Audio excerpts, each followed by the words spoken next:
Shri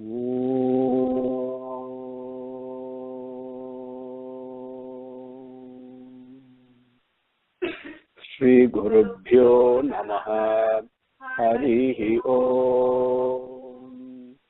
Sumukascha Yekadantascha Kapilo Gajakarnakaha. Lambodharascha Vikato Vignarajo Vinayakaha. Dhumaketurganadhyakshaha Palachandro Gajananaha. Vakratundaha Surpakarno Herambaha Skandapurvajaha. Suklam Baradharam Vishnum Sasivarnam Chaturbhujam Prasannavadanam Jayet Sarva Vignopasantaye. Yasyat Viradavakradhyat Parisadhyat Parastatham Vignam Vignanti Satatam Vishvaksenam Tamasraye. Guru Brahma Guru Vishnu Guru Devo Maheswaraha. Guru Sakshat Parabrahma Tasmai Shri Gurave Namaha. Satchidananda Rupaya Krishnaya Aklishtakarine. Namo Vedanta Vedyaya Gurave Buddhisakshine. Krishna Dvaipayanam Vyasam Sarvabhuta Hiteratam. Vedabcha Bhaskaram Vande Samadhi Nilayam Munim. Sahasramurte Purushottamasya Sahasranetrānana Padabaho. Sahasranamnam Stavanam Prachastam Viruchyate Janma Jarati Santyai. With Swami's grace, we came up to Jivo Vinayita Sakshi Mukundo Mita Vikramaha. Right? Then with Bhagavan's grace, we partook the nectarine story of Radha merging with Krishna when we took up Jiva. Vinayita, we covered that. Vinayita Sakshi is very beautiful. Adi Sankara Bhagavan describes this as Vinayita Sakshi. That means, Vinayita means one who controls everything. Now, Vinayita Asakshi is the way he says. This Asakshi is very important. As the Sakshi, we say, Sakshi is a witness. And a witness, he may perceive something as different from him or her. But Asakshi is to perceive everything as a witness without any differentiation. So, Bhagavan is that witness. So, that is seen through the eyes of love. Right? All thoughts are innocent. All beings are beautiful. All actions are sacred. So that Sakshi, that is Asakshi. So that's the way Adi Sankara says Asakshi. Vinayita, at the same time, he controls everything. So Vinayita. So Nayam, Vinayam, we covered that as a Vinayita. Vinayita. Sakshi, witness. Asakshi, witness. Both ways we can enjoy that. Bhagavan is present within each one of us, the same Bhagavan, don't make no mistake about it, and he is present as love. This is the kingdom of mansion of God is the love within you, within me, within every one of us. It's no different. As Bhagavan says, Swami himself says, the Avatar Purusha, and God himself says, now we take a statue made out of metal, made out of clay, made out of this, and Lord, we get lots of exaltation in worshipping that, isn't it? And we call that puja and all that. We close our eyes and do that. That's beautiful. How much more exalting it will be if I perceive the same God in all the moving statues. The same God is present.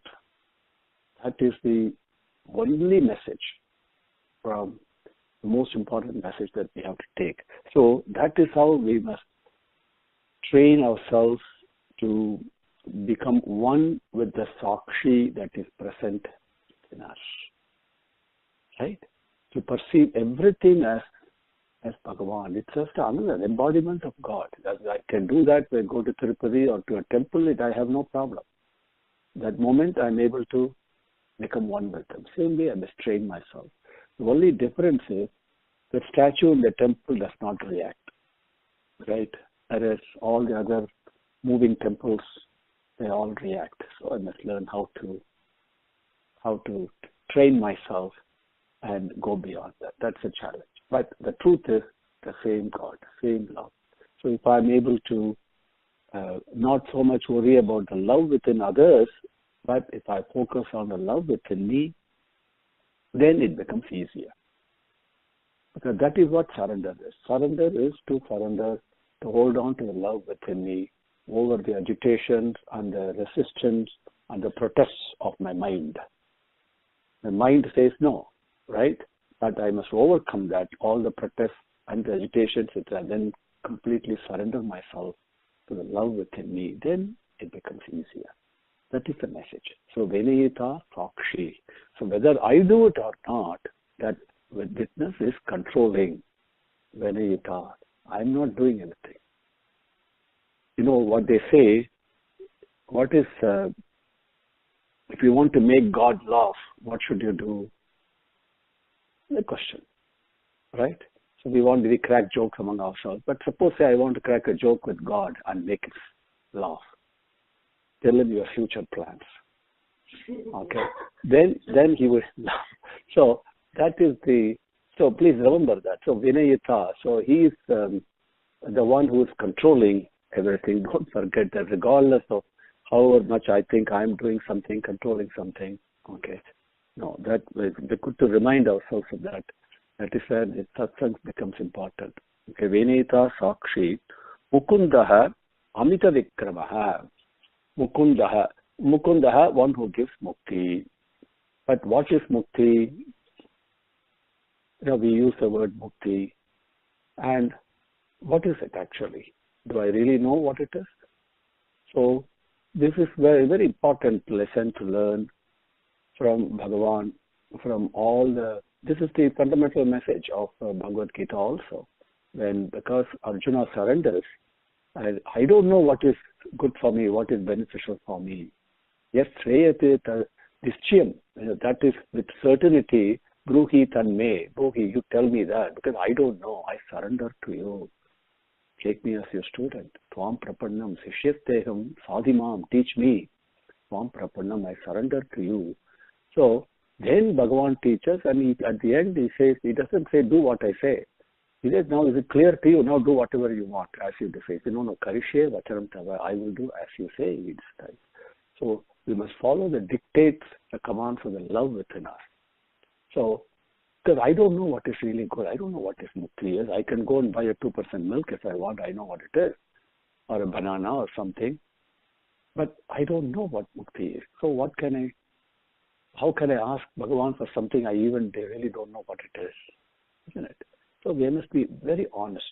Honesty is very important. Sincerity is important. One thing to talk on scholarship and dazzle people. But the other thing is, but Swami is not at all moved by all those. Sincerity is what he wants. As he tells somebody, so Mukundaha, Swami, what is mukti? One who gives mukti. What is it? I don't know, really don't know what it is. So then I have to turn to him. And Bhagavan says, once after he finished a discourse, Swami came, and all of us, I may have shared the story. So we take a class, we teach, we sing, we go and speak in front of a mic. Have you ever thought, we all think this microphone is a jatam, is an inanimate object. I beg to differ. I think it is the most lively object in the whole world. Because you put somebody on the other side of the microphone, and then it takes a life of its own. The man becomes immediately, you know what I'm saying, talking about, all the ego comes up. I have to be very careful. So you go, whatever you do, performance, dance performance, this, that, and then all of us, after finishing a performance, how did I do? Okay. So somebody says, oh, you did great, immediately, it's all Bhagavan's grace, even though I don't mean it, okay? But if somebody gives a point for improvement and criticism, we are not very happy. So we all want the stroke, right? And how did I do? So Swami makes a nice lesson from that. Not that Bhagavan wants appreciation. He doesn't want, because what do I know to appreciate him, right? So once after finishing the discourse, he said, so the people were standing. So how was it? How was the discourse? So he's smiling. Oh, it was Paramanandam Swami. Right? I've shared this with you. And Paramanandam. Oh, what is Paramanandam? Okay. Oh, Nityanandam Swami. Oh, so what is Nityanandam? Right? We all use this word. So, Swami, Atmanandam Swami. Oh, what is Atmanandam? Nobody could answer. So now I'm going to talk to you about it. So only the person who knows what mukti is can talk about mukti. Only one person who is realized and recognized and become one with Atma can talk about it. All of us are just making some noise. That's all. Okay? Regardless of what title I may have. Right. So, the Mukunda is the one who gives mukti. So, now mukti in our limited vocabulary, we say it's freedom. Okay, fine. That gives a concept of what it is, freedom, right? But what is freedom really? Along with freedom goes tremendous responsibility. Tremendous. The more free you are, the more responsibilities you have. Please remember that. You cannot decouple both. So, the one who is absolutely free is absolutely selfless. So, the responsibility is for the welfare and well-being of all the beings, 8.4 million types of creations of the whole universe. That is why Bhagavan is a Swatantran, okay? And Adi Sankara is a word they use in Bhagavad Gita. One absolutely free is Bhagavan, Swami.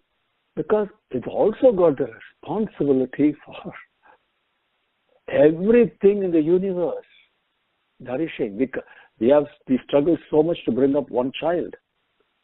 Just taking care of one child is so much difficulty. 2, 3, 10, 12, and millions and billions, and then all the other jantus.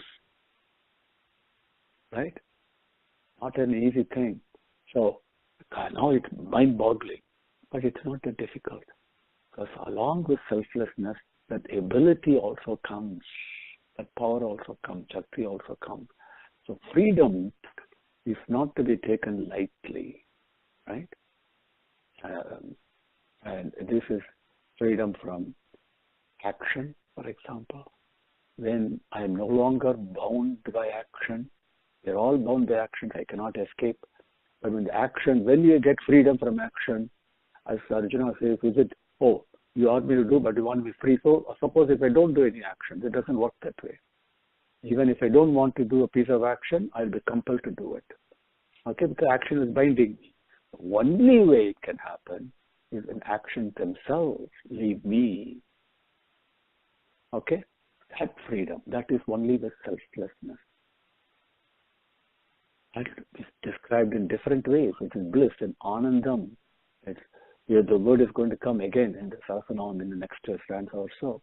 So many ways this freedom is described, this mukti is described, the state of oneness without feeling of separation, as absolute selflessness and absolute love, the ocean of love, that is mukti. The one who can give that is the one who's got it. Right? That is Mukundaha. Right? Amita Vikramaha. Now, Vikramaha, Amita Vikramaha, the one who's Amita Vikramaha. Vikram means Parakramam. Parakramam means it's an ability, the independent ability, the strength, the power that is not dependent on anything else. Amita Vikramaha, infinite, limitless, endless. So immediately the moment you hear the word Amita Vikramaha, you think of Trivikrama, right? Trivikrama Avataram. That's where the Vikrama comes, Vikrama. The one is so powerful, independently all the ability and the power. So, Jivo, we spoke about, the very important that Radha merging with Krishna, that is what each one of us is.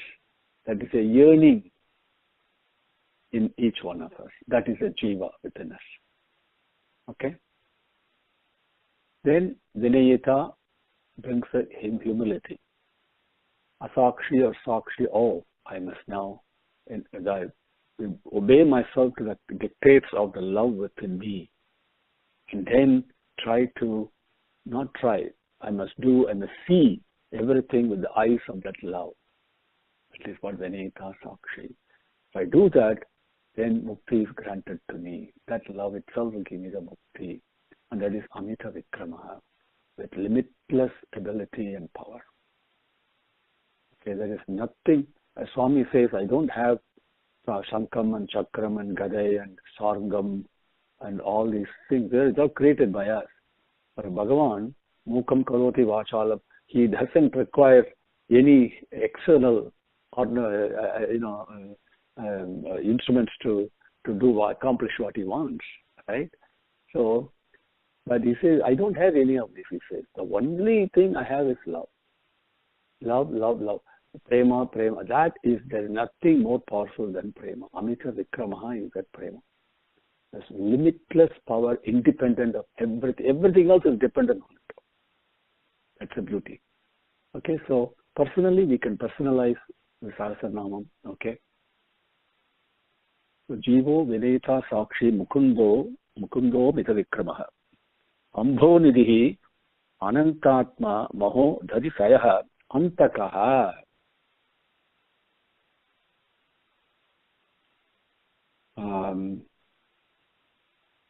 Okay. Ambho Nidhi. In Bhagavad Gita, Ambho Nidhi, Ambha means water. Okay. Ambho Nidhi, one who is present in water. Was what? He says, Sarataha Asmi Sagaraha. He says, when among all the waterways, among the forms of water, I am the ocean, is what he says. Ambha is water. So Ambho Nidhi, one who is present in the form of ocean, the form of water everywhere, because it's not that simple. We could not belittle water, because even our body itself is more than 90% composed of water. Everything is water only. Okay, water is very, very important. So don't belittle that. So Bhagavan is present in that form to give us, to sustain us, to give us life and whatever else, right? That's going on in our life. So he is very much present. That Ambho Nidhi. Also, Sankara Bhashyam says there are Ambasu. Ambasu is a Vedic term that denotes 4 types of beings. So Devas, Manushas, Pitrus and Asuras. So one who is the Ambho Nidhi. Nidhi means one who is, Nidhi means support. Okay, Sri Nidhi, for example, you say in Sahasranamam. One who supports the Sri, while we all go to Lakshmi Puja and all these things. Bhagavan says, no, Lakshmi is quite unstable. Like she is moving about all the time. Okay, and what is the word? She's fickle-minded. Okay, she doesn't stay in one place forever. Right? We all know that. But still, we go after her. And he says, instead of that, if you do puja to Narayana, Lakshmi is always present there. Okay, that's a message that will be difficult for people to digest, I know, because that's fine. Anyway, so Sri Nidhi, one who supports, the basic support for all the resources we have. Okay, that is, so Ambho Nidhi, one who is a supporter for the 4 types of, according to Vedas. Then also the one who is present in the form of ocean, right? Ambho Nidhi, Anantatma. Ananta Atma, Ananta, eternal, limitless, endless Atma. So what does this mean? Anantatma. See, we are all bound by time and place, isn't it? Everything we got here, even in science and mathematics, we have to draw a graph. We have to kind of limit only. Beyond 3 dimensions, very difficult to picture, right? That shows the limitation of our understanding ability, that's all. Okay. Whereas this is dimensionless. I mean, so there is no place beyond place and time. Beyond place and time means what? Next, something it's unimaginable. I say and then we move on, nod our head and we move on. But what does it really mean, beyond place and time? Right? The moment you ask the next question, then you take a rest for a while. What is there? Right? Because we are trying to go very fast. we have to very carefully. So beyond time and place, what does it really mean? It's a present moment. That's all. That's all.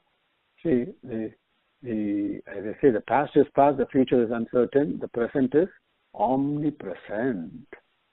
So the present moment, if I focus on that, Swami's grace will develop the ability to focus on it, then you will find it is limitless, beyond space and time. There's no space, there's no time. Okay? So it's very much present there, Anantatma. Then, Maho Dhadihi. Maho Dhadi Sayaha, Maho Dhadi Sayaha. When when Pralayam comes and Samharam comes, when Bhagavan absorbs everything back into himself, and we say Ananta Saya like that, Maho Dhadi Sayaha means then he is lying down on the ocean, on the Pralayam. That's the way it is. Basically, all the activities, all the agitations, everything gets absorbed back. Even in our own mind, if I'm able to still the agitations, and or when you do Kapalabhati, for example, in pranayama, at the end of it you can. So whatever you can experience momentarily, there is nothing there. Right? That is peace. Tremendous, because lack of agitation is peace. And the Swami uses the word Jwaraha, Vigita Jwaraha, he says in Bhagavad Gita. So Jwaram is a beautiful word. When I read that first time, I was taken aback. We say Jwaram means you got fever. That's why we colloquially we say, right? Jwaram, right? But Jwaram, fever means what? Fever means agitation. That's why temperature goes up, right? So Vigita Jwaraha, giving up that fever, the mental agitations, that is mental agitation is what lack of peace is. So when agitations are dulled or stilled, and when I'm able to calm down, at least for even a passing moment, you can experience that after Kapalabhati for sure. And then, or through meditation, then that moment, that place, that thing, the Sayaha, Bhagavan is lying down. Okay, that is what the significance of Ananta Padmanabhan and Adi Sankara, the Swami Ananta Sayanam and all that. One is lying down, right? Absolutely full of peace, right? And the same thing comes in Narayana, which we saw earlier. So that is Maho Dhadi Sayaha. That means that all the creation is nothing but agitation, right? And creation takes place when there is agitation. When there is disturbance among the three gunas, creation immediately takes place. Okay, the next secondary creation takes place, not the primary creation. Primary creation is something else. So, that entity that is very much within me, that you can experience and touch, that is Maho Dhadi Sayaha, beyond the agitations of creation, where all of them are died down. Stillness, right mind, beautifully it will be. Right? Maho Dhadi Sayaha. Antakaha. Antakaha is as the name implies, anything that is created has to have an end, right? Otherwise we are in trouble, right? Even though we don't want to face the end, but the end is actually a benefit, right? If Bhagavan has given me this boon, as he gave to here in a Kasibu, for example, or something like that, or even Ravana, So we'll be in great trouble. Trust me. So everything that begins has to have an end.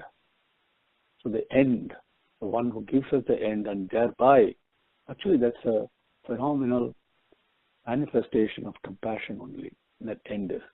Okay? And then he takes us back to himself, right, where we can rest. And then come back and dance again, right? And then, right? Understand? That's a story, I think I should share the story with you, why this end is so important. And once one person was very interested in playing a violin for Swami. Because we all learn something, we want naturally, go and sing and do dance and all. That's beautiful, And but Swami never gave him a chance. But he kept on praying and praying and praying. So now I want to play violin. So one day said, okay, come in the month, let's start playing. Okay, you play violin. So he started playing very happily. And then Swami never asked him to stop. So how long will you play? Just imagine. Even if I do puja or if I do meditation, whatever it is, whatever activity that I do, even if I go to a party or whatever, I just imagine the thing goes on endless. Put yourself, is it something you would like? No. So everything has to have an end. Same way our birth, our body, our activities, everything, that is where the final release is. That is what we do every day when we go to sleep, isn't it? All the things are ended. And then I go to Sushupti, I go to deep sleep, get rejuvenated, take a bath in this nectar of Amartam, come back. Right? Suppose if it is not there, just imagine. The day has to end. Everything has to end. When you say end means it's nothing to do with being sad. It's such a phenomenal manifestation of Bhagavan's daya, Bhagavan's compassion. Antakaha, one who causes that. Okay? So now you can begin to relate this on a personal basis. Yes? Everything, as I mentioned, infinite aspects of the same love within each one of us manifesting. Different aspects we are talking of, that's all. Okay? Ajaha. So, Jivo Vinayita Sakshi Mukundo Mitavikramaha Ambo Nihiranantatma Maho Dhadisayomtakaha Ajo Maharga Swabhavyo Chita Mitra Pramodanaha. Now we'll take up Ajaha. Ajaha means Jaha. Right? Etymologically, Jaha, to be born. Ajaha, not born. One immediately, in English, where all the things we read in English, and we miss the message. So one without birth. Then we move on to the next one. But what does it mean? What does without birth mean? So first of all, if you understand without birth, you've got to understand what birth means. Have you ever thought of it? Birth is not just, conceiving something, a mother carrying the fetus in the womb and then baby is born, and then we read there are 4 types of births and all that. That is fine. But what on earth, what is exactly happening there? So for that, our rishis have now given us beautiful. Then we have to go back to where is creation? Right? Not only birth of a body, but birth of a thought. You have to understand. Where does the thought comes from? What are the things that are happening there? This is what our rishis did. They did the self-inquiry. They figured out everything, and now they've given us this, beautifully described in Bhagavatam, among other places. Okay? So, Jaha will take up. What is Jaha? There are 25 aspects to Jaga, birth. So, 25 things go into it, into the birth. What are the 25? So, again, let's review that.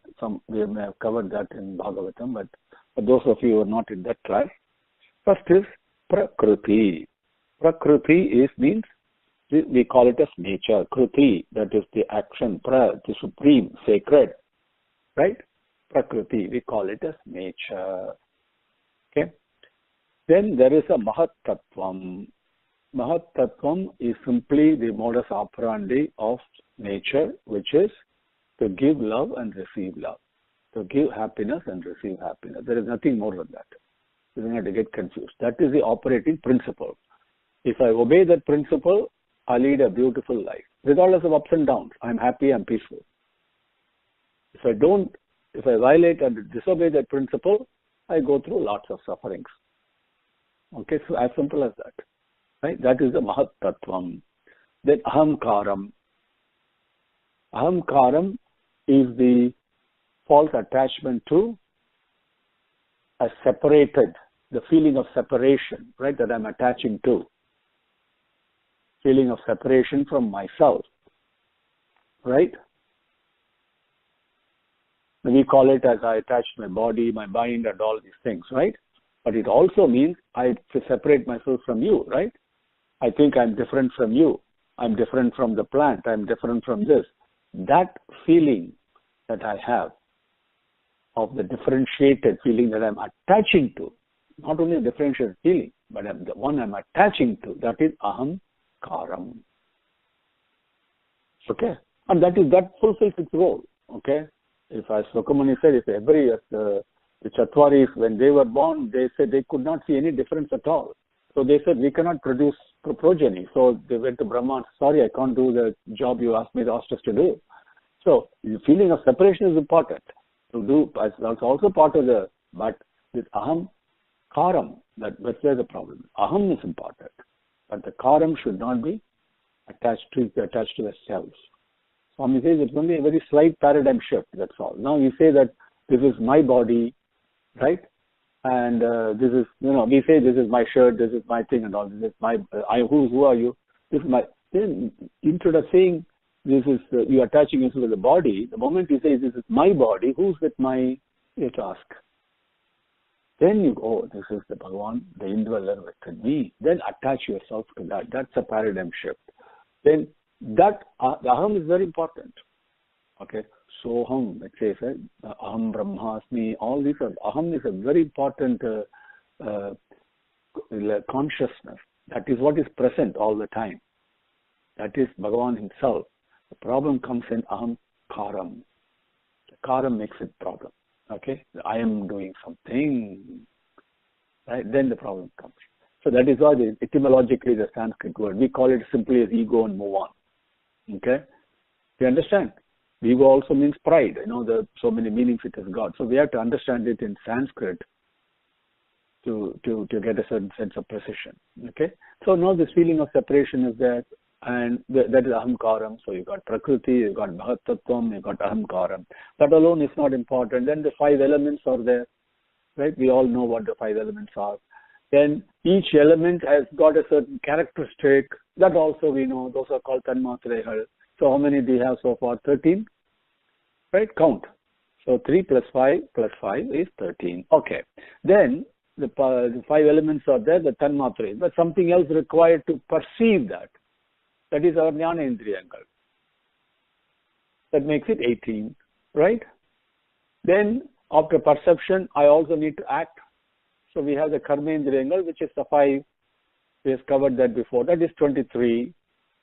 Okay. Then on top of that, we have this thing called mind.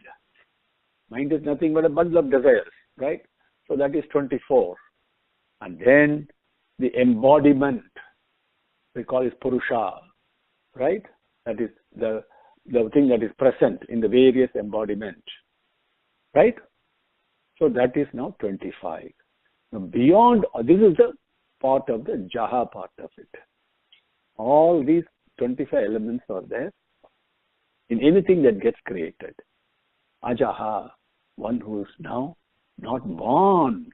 Now, there is something where it's like Bhagavan has projected himself out of like a hologram, you can call it, So like an image in a mirror, right? The mirror is my mind. That is, we call it nature and all that. So it's like a projection. So when you project something from yourself, you remain untouched, absolutely untouched. That is Bhagavan, Ajaha, one who is not born. You understand? That is what is described, Ajaha. I described it in some length. Okay? So, Jivo Vinayita Sakshi Mukundo Mita Vikramaha Ambo Nidhiranantatma Maho Dadisayontakah Ajo Maharga Svabhavyo Chita Mitra Pramodanaha. So with Swami's grace, we will take up Maharga in next session. Okay. With His grace, we will conclude today. Om Shri Gurubhyo Namaha Harihi Om Samasta Lokaha Sukhino Bhavantu Samasta Lokaha Sukhino Bhavantu Samasta Lokaha Sukhino Bhavantu. Om Shanti Shanti Shanti Harihi Om.